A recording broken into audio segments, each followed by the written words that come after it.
So doing this with one arm so you can see where the core rotation is. This is pluck going backward and then pluck going forward.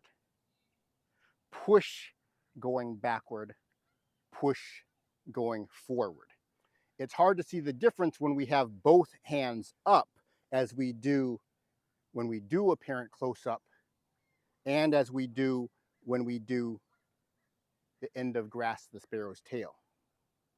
Those are two opposing core movements in the sense of which side the waist is active on.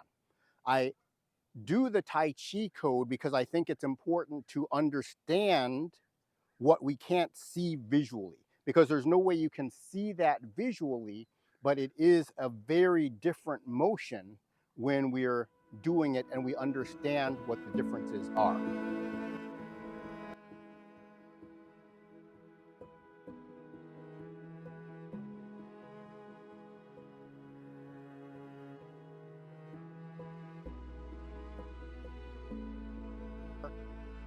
Welcome back to the channel. We're working our way through the Tai Chi Yang Style 108 form, and we just finished up in the last video doing step forward and parry punch. In this video, we'll be doing apparent close-up, getting us closer to finishing up the first section of the form. I'll begin with a demonstration, starting from step forward and parry punch and going all the way through to cross hands, and then we'll focus in on the apparent close-up. If you're new to the channel, I'm Dr. Todd Martin, creator of the Tai Chi Code. Let's go ahead and get started.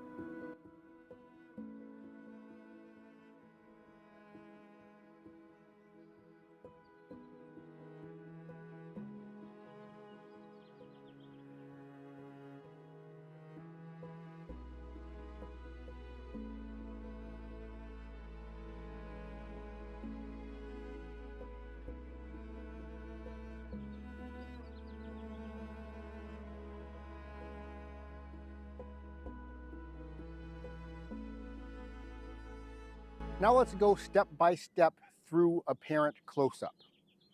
We're ending in the strike from step forward and parry punch.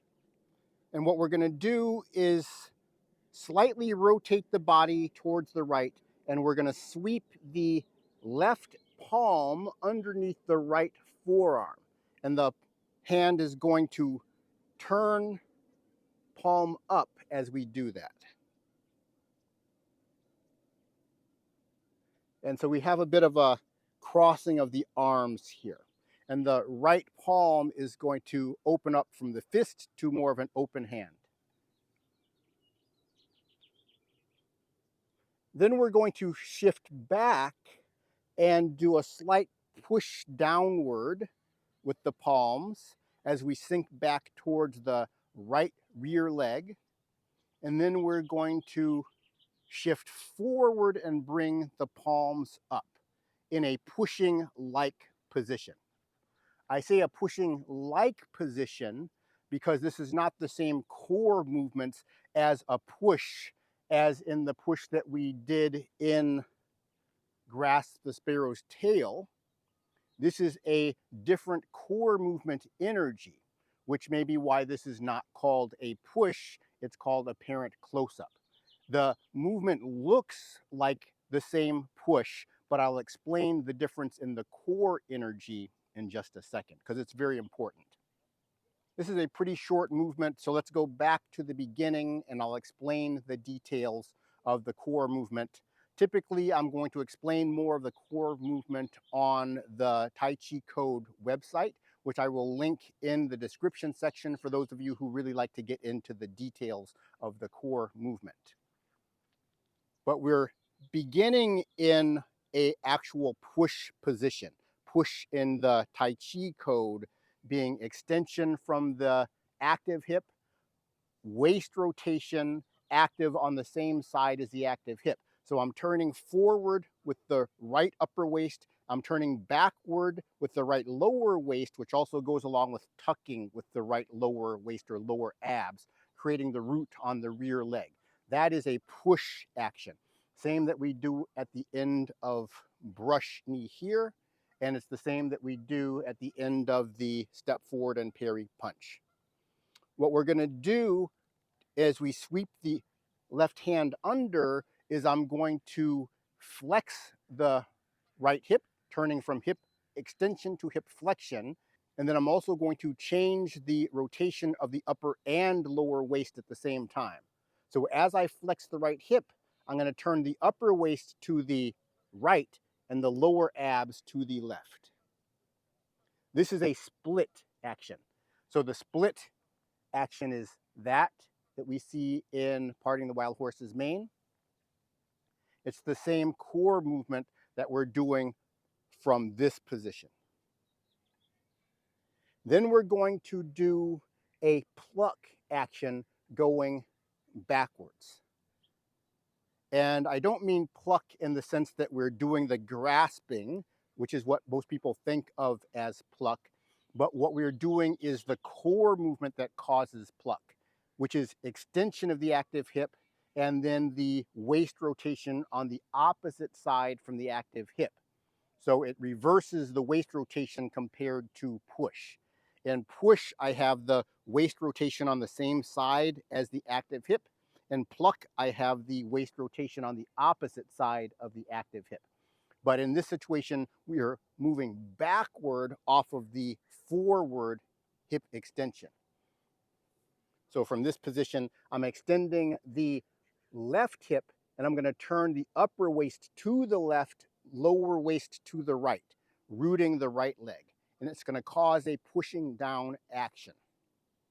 But I'm turning toward the extending hip, which is why this is not push, which would be turning away from the extending hip.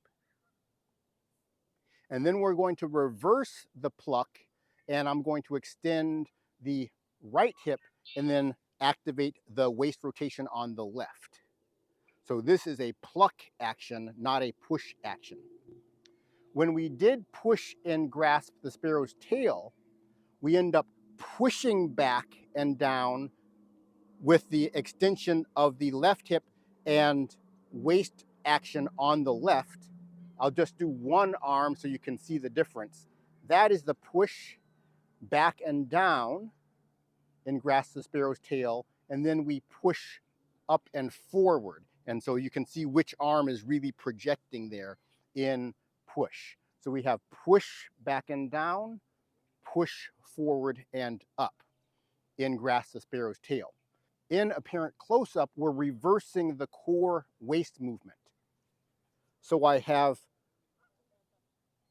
the push down on the opposite side, and then the push up on the opposite side. It's hard to see the difference when we have both hands up, as we do when we do apparent close-up, and as we do when we do the end of grasp the sparrow's tail. Those are two opposing core movements in the sense of which side the waist is active on. I do the Tai Chi Code because I think it's important to understand what we can't see visually, because there's no way you can see that visually, but it is a very different motion when we're doing it and we understand what the differences are. I hope you enjoyed the video. If you did, make sure to click the like button and subscribe to the channel if you're not already a subscriber. And I'll see you in the next video where we're going to close up with cross hands.